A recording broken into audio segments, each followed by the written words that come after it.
Welcome to the Polgar Chess University. In this lesson, our topic will be how to remove a guard. In other words, deflection.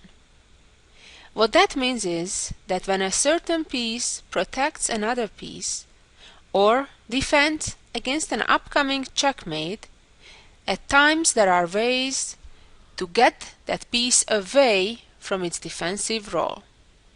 Usually what it means that we win material or we accomplish an even bigger goal, such as giving checkmate or winning a more valuable piece. Let's start with our first example, which is from a real game between Dukstein and Larsen played back in 1958. In this position, White has an extra queen, however, Black in turn has a rook and 3 pawns.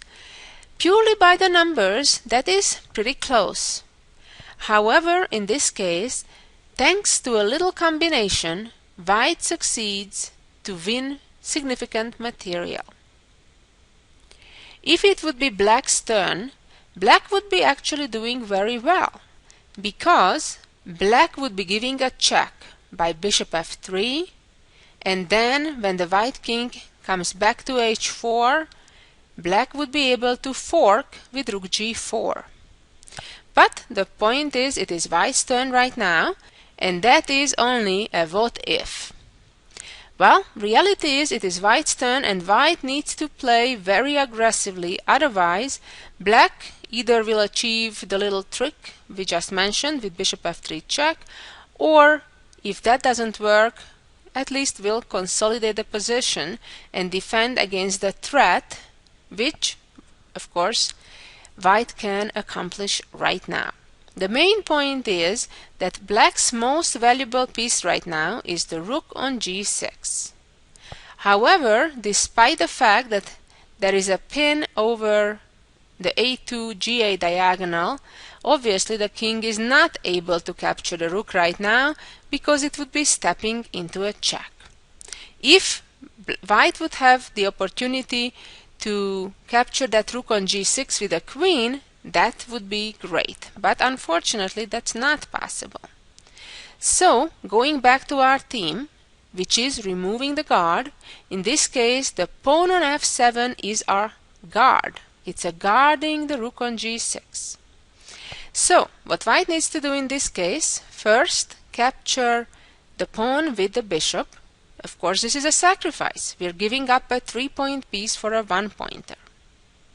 However, White foresaw, after the Black king captures on f7, we can follow up with the White queen giving 2 well-placed checks, and again we're removing the guard, the new guard, and the new guard is Black's king. Now, when the Black king still tries to hang on to the rook, finally we give another check, and now Black can no longer hold on to the rook is gone. Okay, so after this little combination, let's look at something slightly different. In this position, which has also been reached in a real game, it was Black's turn. White, in fact, just moved up the h2 pawn to h3 to try chase away Black's knight on g4. What's important to notice in such situation is that most likely that knight from f6 went to g4 in hopes that the Black queen will be able to come to h2 and checkmate.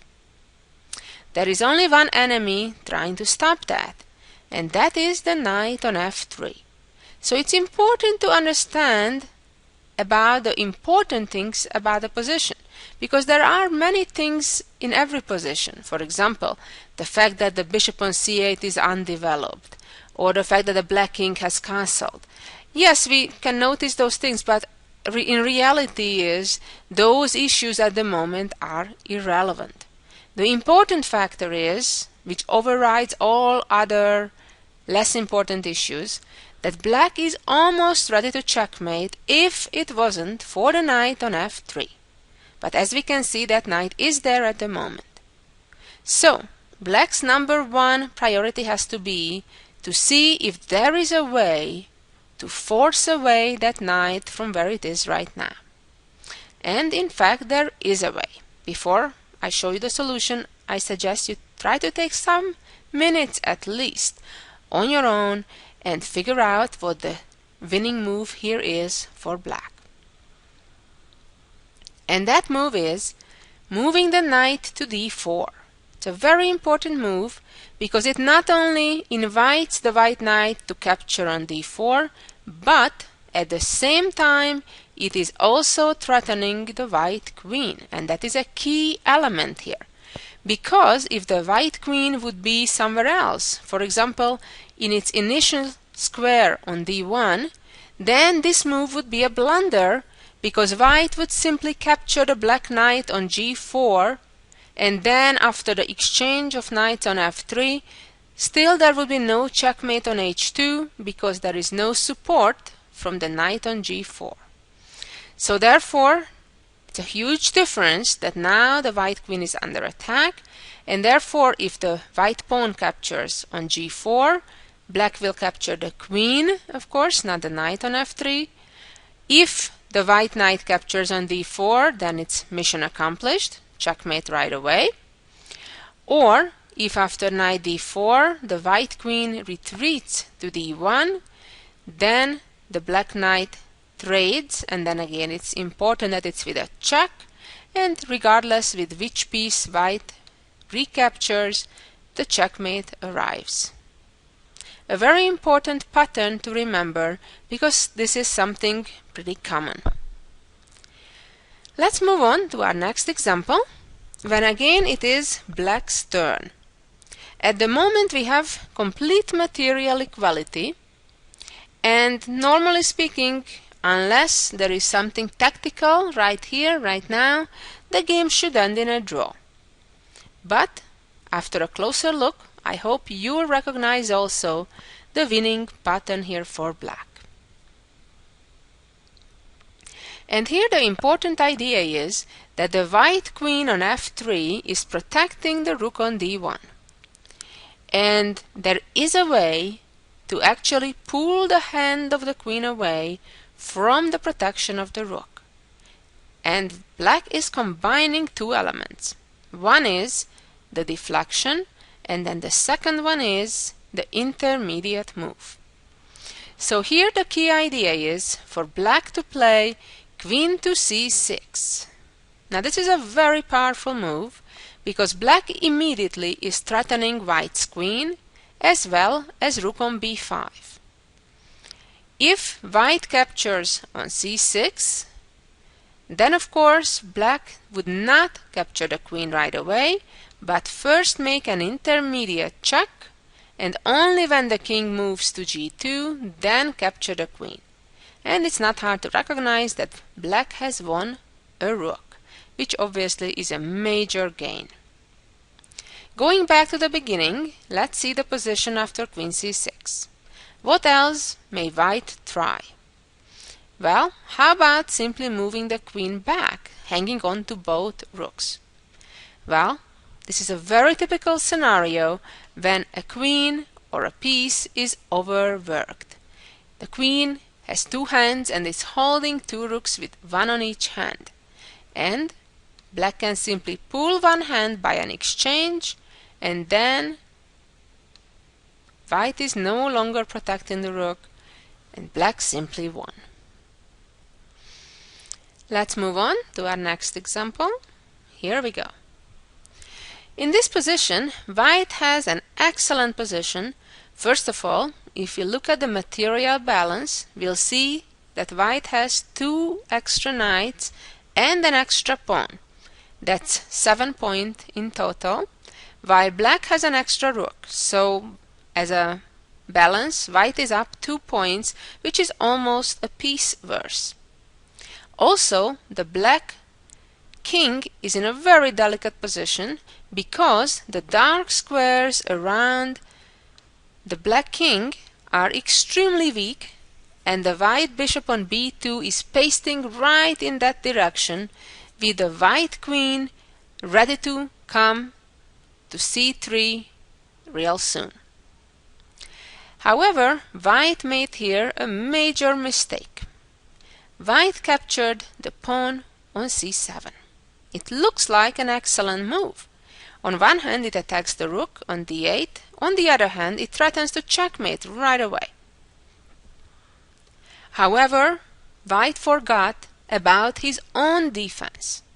It's very important at all times to be alert for your opponent's counter chances and counter attack, especially about your own king's safety. I've seen countless painful moments when a less experienced player keeps going and going after his or her own attack and forgetting something elementary to happen to his or her own king. And that exactly is the case right here, that Black is able to force checkmate in just 2 moves. And why? Because White left the back rank unattended. He thought that the knight on e3 does that job excellently. It's guarding the f1 square from the queen's entrance there, and at the same time it is also guarding the d1 square from the rook's arrival there. The problem is the knight is overworked, and therefore Black will play rook d1 check first, forcing the knight to go in one direction, and when it's no longer there to guard both squares, then announce checkmate on the other one. A very sad trap to fall into. The question is, what should White do to avoid this? Well, there are countless ways to deal with it. First of all, if White does nothing, Black didn't even threaten with anything. The only reason this worked because the White queen left the protection of the d1 square. But in order to make progress, White could, for example, simply open up a little window on h2, and then the queen will indeed be threatening to capture the pawn on c7, or just come to c3 with threatening checkmates. Okay, let's move on to our next example. Here we go. In this position, it is White's turn for a change. And again, the first thing to recognize is, what is this position about? If we look at the material balance, we'll see that there is pretty much even balance. The only difference is that White has a bishop versus Black's knight.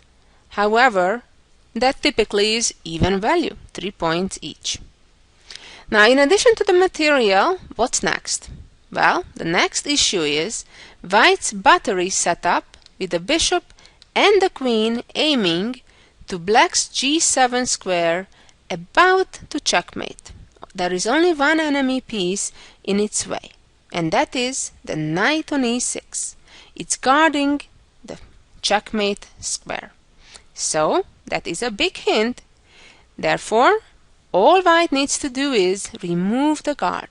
And the way to do that, simply literally remove it, capture it, even though we're giving up a more valuable piece than the knight. However, when it comes to checkmate, nothing else matters. It doesn't matter if we give up a rook, or in other cases even a queen. When we give checkmate, the material no longer counts. Therefore, now Black is in a hopeless situation, as either checkmate will arrive, or to avoid a checkmate, Black had to give up even his queen. In our next example, we'll see a similar situation. Again, Black is aiming, has a battery with the rook and the queen towards White's weak point on g2. The only piece other than the king guarding it is the bishop on f3. So here again the goal is to try to get rid of that bishop. However, Black has to be real careful, because for example, playing knight e5 certainly would not be a good idea, because it would allow White to checkmate. White wouldn't need to worry about defense. So, in this position, the key is to try to pull away the hand from that diagonal where it protects the g2 square. And the way to do that is, again, giving up a rook for just a minor piece. If white does not capture the rook, well, black simply won a knight. Or if they do, then it's even worse, checkmate arrives. Let's move on again to the next example, and here we go. Again we see a very similar pattern with the black rook and queen on the g-file aiming against white's king. Again, if the white queen wouldn't be where it is, then checkmate would be arriving right away. In this position, black has several ways to attack white's queen. However, it's rather important to attack it in a way when white will have no good option to maintain the protection of the g2 square. For example, a very natural looking move would be to centralize the knight and attack white's queen. The problem is the queen would be able to maintain the protection of the g2 square by moving to g3, for example. So let's go back and look at other options. Bishop d5 is not a good option because the white knight would simply capture it. So again, black needs to resort to a sacrifice, not just a simple attack. And again, as we mentioned, when it comes to giving checkmate, we don't need to worry about any amount of material we're giving up. And that's the case here. And black can safely sacrifice his rook on d3. The point is that now the squares on the third rank, g3 and h3, would be also attacked if the white queen would try to remain on those squares. Or capturing the rook would end the game even quicker, as now the queen would capture on g2, checkmate. And this has been played also in a real game in 1960 in England. Let's move on to our next example. And here we go. In this position, things look pretty balanced, even material. It seems like the game is getting close to a draw. However, that's not the case at all. It's true that at the moment the black rook protects the queen on c4, and it also seems that black has already opened up and there's nothing to worry with the back rank. Indeed, if white right now would to trade queens and then try to come down with the rook, the king would simply escape and black would be okay. So let's go back and look at the position and try to figure out what is still the problem, even though the back rank is pretty solid. Or at least so it seems. Well, reality is that actually the back rank is not quite as secure as black would like it to be, because the white queen is actually covering at the moment the h7 square. So therefore, after white gives the check right away, the problem is the king cannot escape, and what that means is that when rook captures, which is black's only legal move, then white wins the queen, and just as importantly, white does not have a back rank problem either, because the king will simply escape. So the back rank is something to be constantly aware of, because it's a cause of a lot of losses in good positions. Okay, let's move on to our next example. Here we go. In this situation, we have an imbalanced material situation in that white has an extra knight and black has an extra rook. So in other words, black is up an exchange. Generally, that's a winning advantage. However, here white, if they find the correct move, they can balance out the material scale. The black queen on e7 is guarding the rook on g5. And that's really the only thing for white to go after. See if there is a way to chase away the queen, so then the white queen could capture the rook. And indeed, there is one such a move. And that move is to play knight to d5. Simply attack the queen If the queen moves away, we capture the rook, and relatively the best choice for black right now is, rather than to lose a whole rook for nothing, to capture the knight on d5, and then pawn captures, we have material balance. So as you could see, sometimes we have quiet moves, at other times actually a combination is required to achieve our goal in removing the guard. And let's see our final position on this theme. Here we go. In this position, it is white who is up 2 pawns. But, fortunately for black, it is black's turn.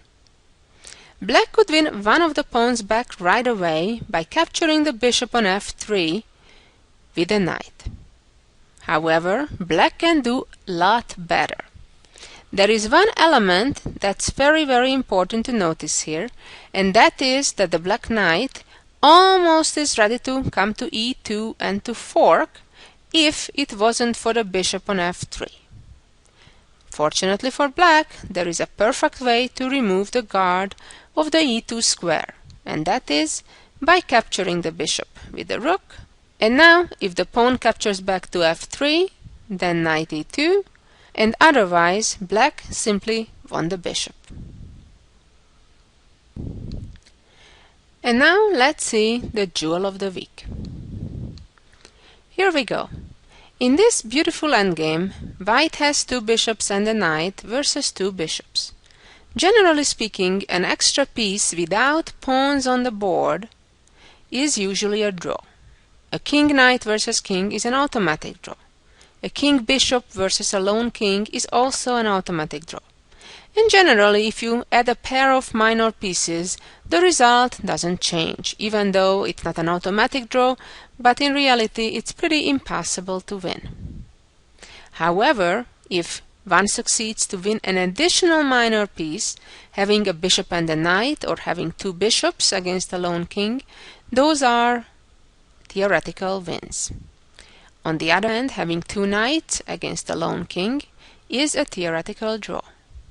Well, in this case, white's task is to win a second piece, and then the 3 minor pieces would win against 1 bishop.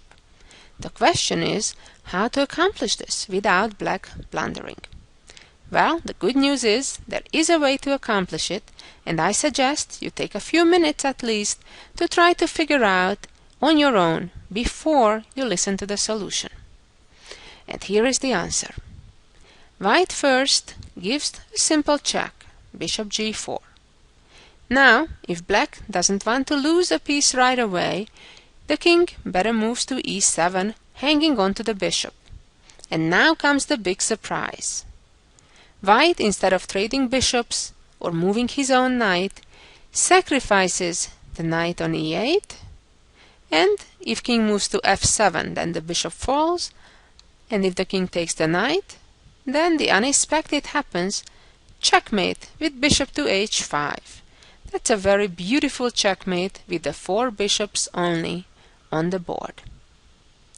Thank you for listening, and I hope you know a little bit more about removing the guard. Be back next week for some more chess knowledge. Bye-bye.